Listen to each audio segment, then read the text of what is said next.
Okay, let's unpack this. Hmm. We're doing a deep dive into a really fascinating financial audit of North Texas's Platinum Corridor.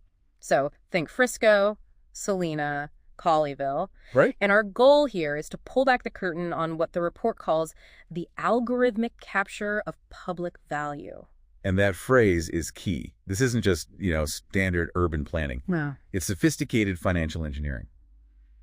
We found three core mechanisms: TRZ, PIDs, and Chapter 380 agreements. The algorithm. Exactly. They operate as a single closed-loop algorithm that's really designed to prioritize debt servicing and consumption. Okay, so let's start with the first one. TIRZ, tax increment reinvestment zones. Right. I think of this as like a financial partition. The city freezes property value at a base year and all the tax growth that happens after that. Big increment. Right, the increment. It gets walled off from the city's general fund. It's diverted into a separate fund for specific projects, and the power of that diversion is just staggering. What kind of scale are we talking about? Well, look at the data from Allen City's TIRZ number 1. In 2024, the captured appraised value was 144.6 times the original base value. Hold on. 144 times. How is that even possible? It's exponential leverage of public funds. And the governance is a closed loop. That's the other part. The TRZ boards, like in Frisco, often have 7 city council members on them. So the same people managing the city budget are also directing this massive diverted revenue stream.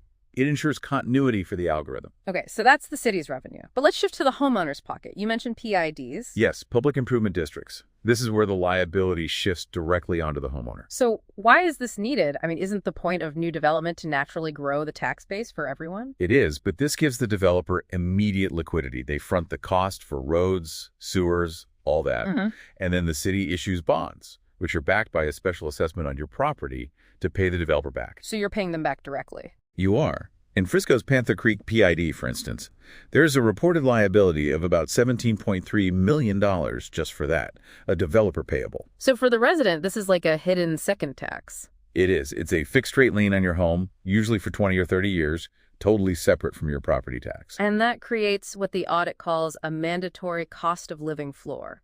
And that floor is crucial. But first, let's close the loop with Chapter 380. Right. So if TRZ is a diversion and PID is putting it on the homeowner, then Chapter 380 is the pure funnel. We're talking direct sales tax rebates. And the numbers on this are pretty stark. In Frisco, for fiscal year 2023, the city rebated over $5.8 million in sales taxes alone. That's right. So the algorithm is complete. TRZ diverts the cash flow, PID makes the homeowner cover the upfront costs, and then 380 gives developers like Jerry Jones's Blue Star Land or Ross Perot Jr.'s Hillwood a cut of the sales tax. All of which funds infrastructure that primarily drives up the value of their own surrounding land, the so-called halo effect. Okay, so let's connect all of this. What does it mean for the person actually living there? It creates the ultimate consequence. This stacked debt from the diverted taxes, the PID, the high cost of living, it builds what we're calling the gilded cage. The consumption maintenance idea from the audit is, frankly, the most chilling part. It suggests this isn't just about building nice suburbs. It's about engineering a socioeconomic class. A highly skilled resident is secured there, but their career options are dictated by this debt. You can't risk it. You can't just leave your high-output corporate job to launch a startup, for instance. The financial penalty is immediate. And the city's spending reinforces this. The audit looked at capital improvement plans. And found plenty of money for prestige infrastructure. Think of the $7 million Heroes Park renovation in Colleyville, things that maintain property values. But not intellectual infrastructure. Exactly. A lack of research labs, independent arts districts.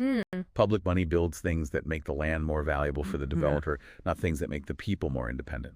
So, the final thought here. This North Texas algorithm seems to present a very clear choice for the resident.